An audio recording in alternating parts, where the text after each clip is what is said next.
welcome to Rock and Roll Tea Time, the show where we don't drink tea, we spill it.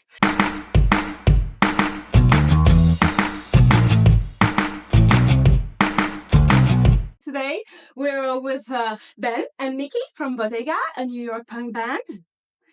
Hi, Nikki. Hi, Ben. Hi. First question, you land on Mars.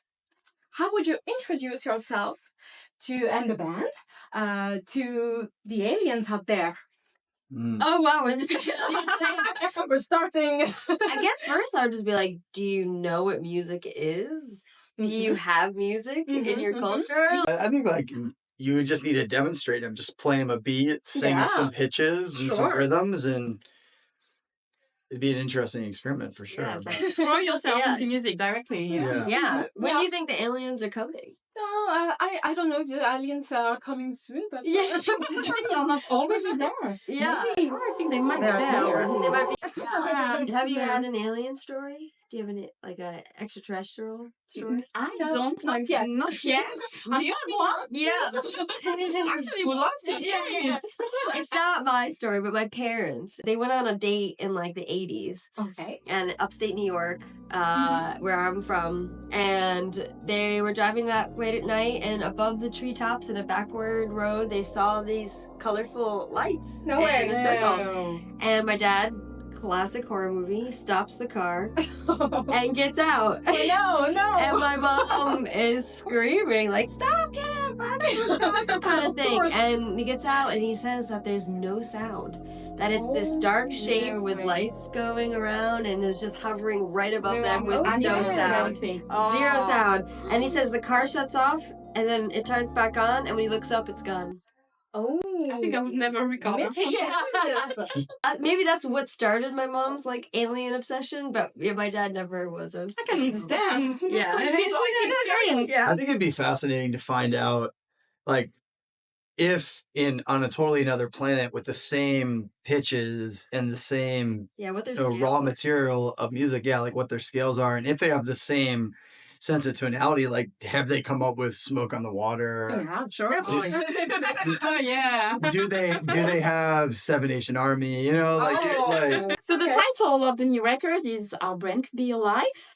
We recently read a fantastic book called Our Band Could Be Your Life. Yeah. About the underground and hardcore scene of the 80s. Mm-hmm. Is this somehow related?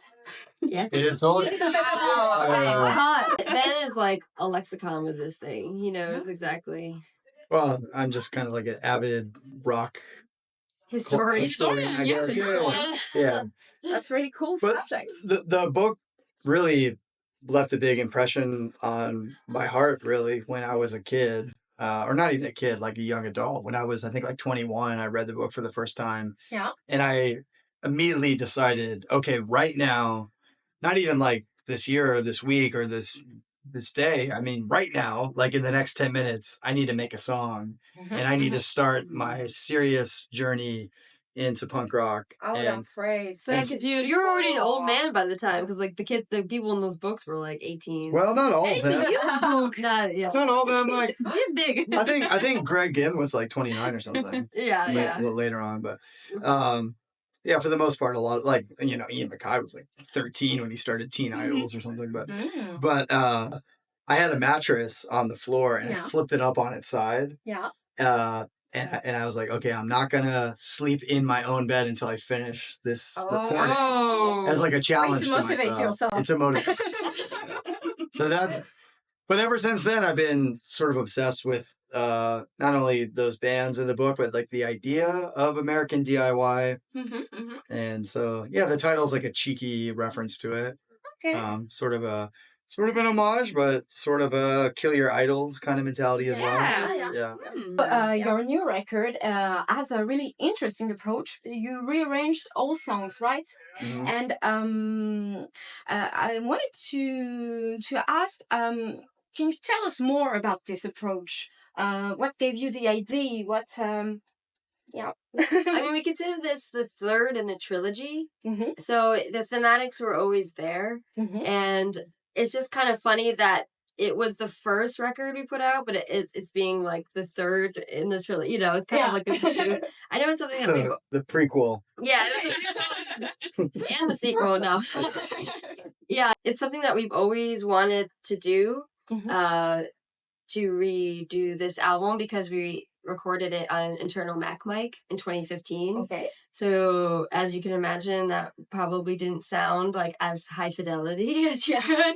And also, I think Ben, you probably, you have learned so much as a songwriter and where you were in that moment. Mhm. I think it's like you needed to be here to redo it. Mm-hmm. And also we needed to go back Yeah. because we had learned so much musically and professionally, Of course. and even maybe socially or something. But it's like we kind of had squeezed all the fun out of it after a certain amount. And going back, actually, I think it allowed us to have fun again. Okay. And be more open as artists. Yeah, so you felt the experience you gained touring and everything, Mm-hmm. and it was the right time to do it. Yeah, exactly. Yeah, it was a.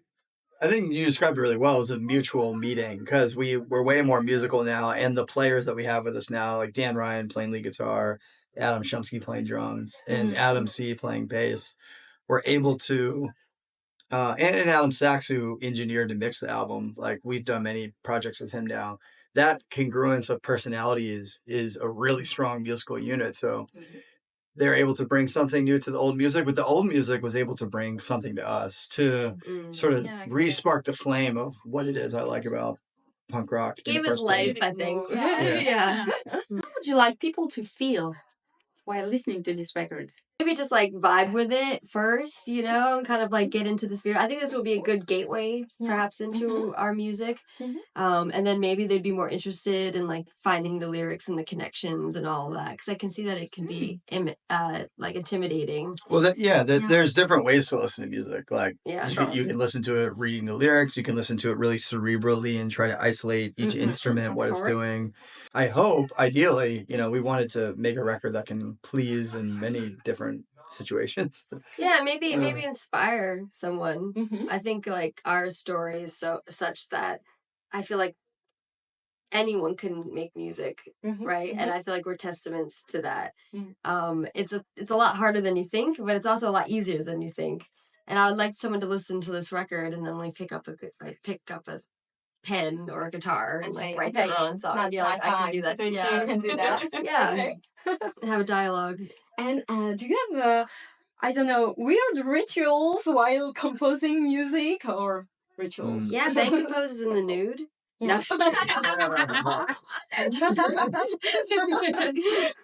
I don't know. Do you? I mean, recently I've tried to play games with myself. I got a tiny office isn't even the right word because it was like about from where you are to where you are is how big it was. But I got a little space and had a tiny little desk in there. And I went there every day with an acoustic guitar and a notebook and didn't have the internet there and tried to treat it like it was my job, basically, to go there and write stuff. And I found being in that room and just sitting down there with an open thing, it allowed me to really refine my thoughts. I'm like, okay, what do I really think about the world? It was a lot of daydreaming and stuff, but it gave me discipline too. So that's actually for the next record. When I was working on the original Our Brain Could Be Our Life songs, I was obsessed with this idea of capturing spontaneity. So I thought, first thought, best thought, more or less. So I would never allow myself to spend more than like 15 minutes like gestating an idea. I'd be thinking about lyrics all day, but when the process of actually putting a tune to chords would be really fast.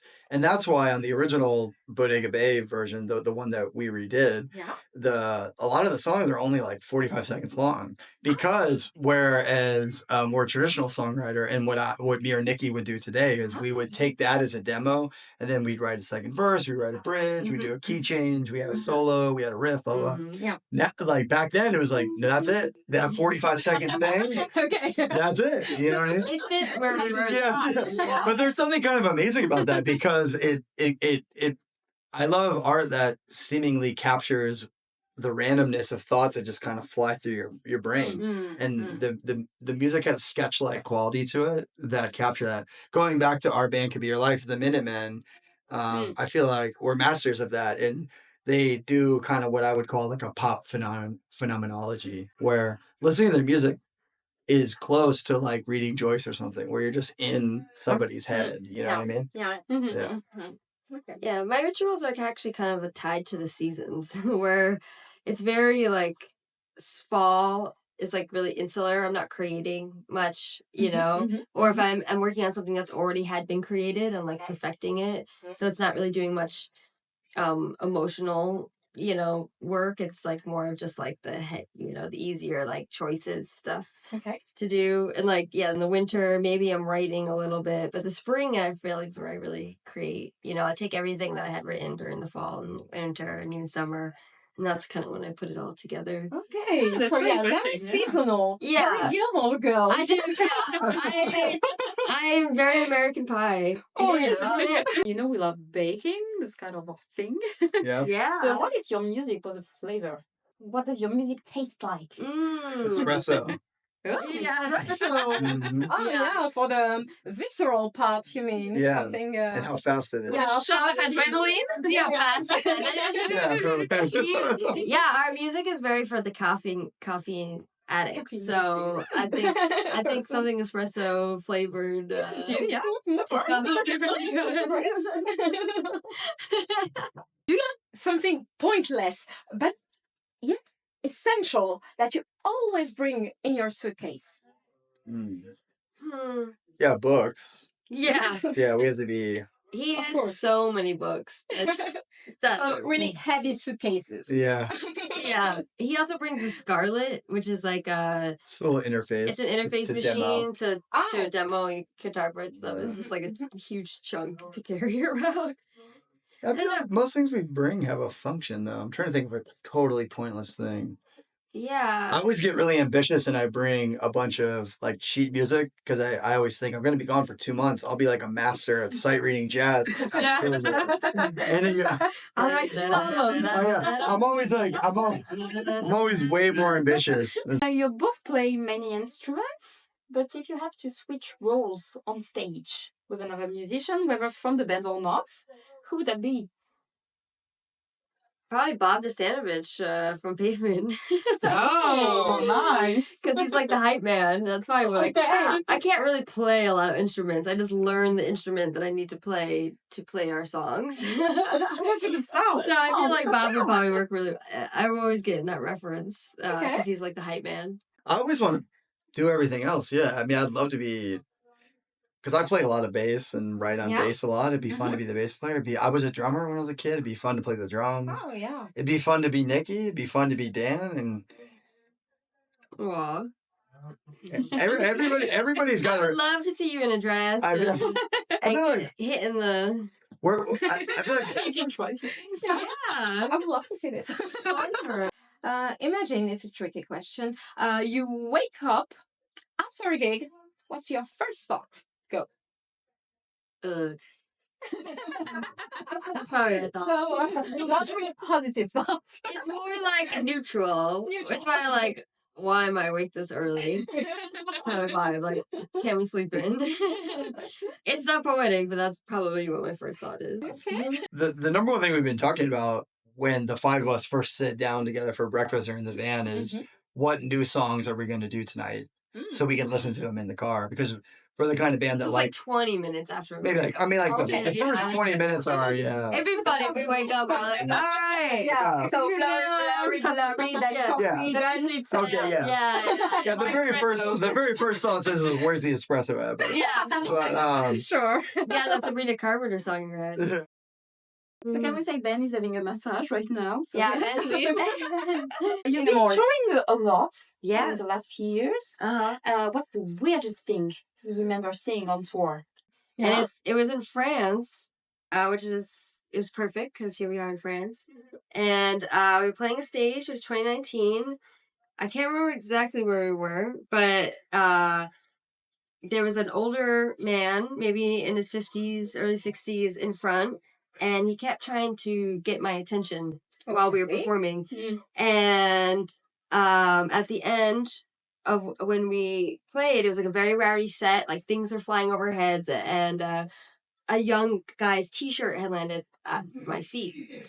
And I know you're wondering where the hell I'm gonna go with this, but the guy tried to get one of my drumsticks. I was performing, and I was like, no, sorry, like these are expensive, like. Sure. And then I reached down to pick up the T-shirt of the sweaty young kids to give it back to him, who happened to just be behind the old man. So I went, I made eye contact with the young kid, and I threw it. And then the old man dived No. grabbed the T-shirt, looked me dead in the eye, and sniffed it. That's so weird. The weirdest thing I've seen on tour. I will say the thing that makes me feel like I'm in another country more than anything else is when someone's screaming at someone. Oh, yeah. In a different language. Yeah. I could be having a really in-depth conversation with someone from anywhere, and I'll feel like I'm still at home. And then the second I see some really awful thing happen and people start yelling at each other, that's when I'm like, oh, this is a very different situation. Yeah. We would handle this differently. Sure. Fighting? Yeah, and even just the language. Like, I remember hearing someone shouting, like rambling to themselves in German, and I was like, wow, what a trip. Yeah. I have a more cheerful question now. Debbie Dan Downer. Imagine you can time travel to a legendary concert. What would it be like? You want to be front row? Oh my goodness. I would love to see Portishead at the Roseland Ballroom. Oh my god. Oh, Or really much anywhere, but magical. that would be one of my. I've never seen them perform, and I know Beth Giffens is performing solo, but I've yet to cross paths. we love the record. Yeah. Oh yeah. Yeah, That was really weird. It's cool. Record. Yeah. Yeah, so the first thing I thought of was it's kind of a dorky answer, but I would love to see the Great Fugue perform for the first time. What's Beethoven. Oh yeah. Because Not Beethoven perform? Did you hear Mozart? no, he didn't. Just had He a new didn't do tune? it. But what's that? Mozart. He just popped a new tune. Yeah. He just released a new. Yeah. It's a strange story, but Well, that one's really weird because apparently the quartet didn't execute it super well because it was very hard. It was like very difficult for its time, and the audience hated it. I think, like most people, it was 100 years ahead of its time, basically. And I would love to witness something like that. Imagine if you had your own festival. How would it be? How would it happen? How would it be called? What would be the lineup? Of course. Well, we'd have to call it something Bodega, like the shiny new festival. Yeah. At this moment, festival. Yeah, ATM Fest. ATM Fest. That's right. There you go. I like this one. Yeah. That's definitely more catchy. Who would be on it? I would say probably people our level, which is like D indie rock level, and like lower. Yeah. Yeah, probably like a new bands kind of stuff. Try to keep like a community together. Because we had just talked about this in the other interview just an hour ago, where it's like a lot of legacy bands are taking up the airwaves and the spots for people like us or young bands to not be able to like kind of like establish a moment or a career. So like at this moment would be perfect. Oh yeah, that is good. Well, it's all coming together. We all have one. What's your favorite guilty pleasure track? Like if that exists for you, because sometimes it's not guilty. Pleasure. Yeah. Considered by some as guilty pleasure. Like, I don't have any guilty pleasures because I think just pleasure. I thought that was some kind of pop thing. I guess Chapel Roan right now is my guilty pleasure. It's like, I know it's not really guilty, but it's also just like not really what I listen to. So maybe it's like, I feel like a little like out of my realm of listening to this hyper pop kind of. It happened with us too, and it's like, who's this girl? Okay, let's listen to it. It's like, okay, and the second, like, you listen to the songs once, twice, and then, like the next morning, you're like, no. Yeah, it's so catchy. Yeah, like G-O-G-O-G. It's also I grew up in the '90s, so Britney Spears and Christina Aguilera and all that. I think I put something on the other day. And nobody was into it. And I was like, oh yeah, I'm kind of on my own in this What was It was that lounge, that like 90s lounge stuff that has the what was it? The Principles of Lust by Enigma. Oh, I never heard that. And it's like that 90s like with some like pan Okay, flute okay, and then okay. like some choir. Yeah. And it sounds so cool to me, and I feel like it's going to be really cool Yeah. again soon. And I feel You're gonna hear first. You're gonna Come back hear first. today. there's like whispery female vocals that are like the Mhm. principles of lust. Yeah. So thank you. Thank you. For Thank you. answering our questions. And of course, you totally deserve cake. Do you want to see your cakes? Absolutely. We have a mystery box right here. Yeah. Absolutely. There might be some cake involved. I don't know. There's always cakes involved with us. Last time I feel like Okay. you guys got us you baked us teal macaroons. Yeah. And we never really got to show anyone. We just ate it. So, That's fine. way That's the more point. deserving. That's the whole point. So there you go. Exchange is Thank advantage. you. Yeah. Thank you. I mean, an Mystery interview box. that was very fun for a cake, and like we were getting paid in cake. Like it was the best. Oh Oh my God. It's ATM machines! Are you kidding me? So this cake, they're called financier in France, so it's finance cake. Wow. Sorry behind it, actually. Wait, I gotta show. It was I gotta a take a picture baker of this. who worked next to a stock exchange. I put it in my And no, really, he took an old recipe and turned it into these small cakes, and they're supposed to be gold bars. And because traders wanted something like easy to eat on the go, like Wow. sessions. Yeah, but wait, before you eat it, there's a final question. Okay, so can you come up with a rhyme, a bit of a song, anything to celebrate this marvelous cakes? Okay, go, shoot.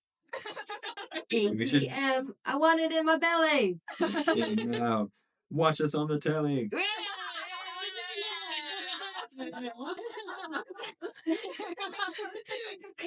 Yay! Thank you so much.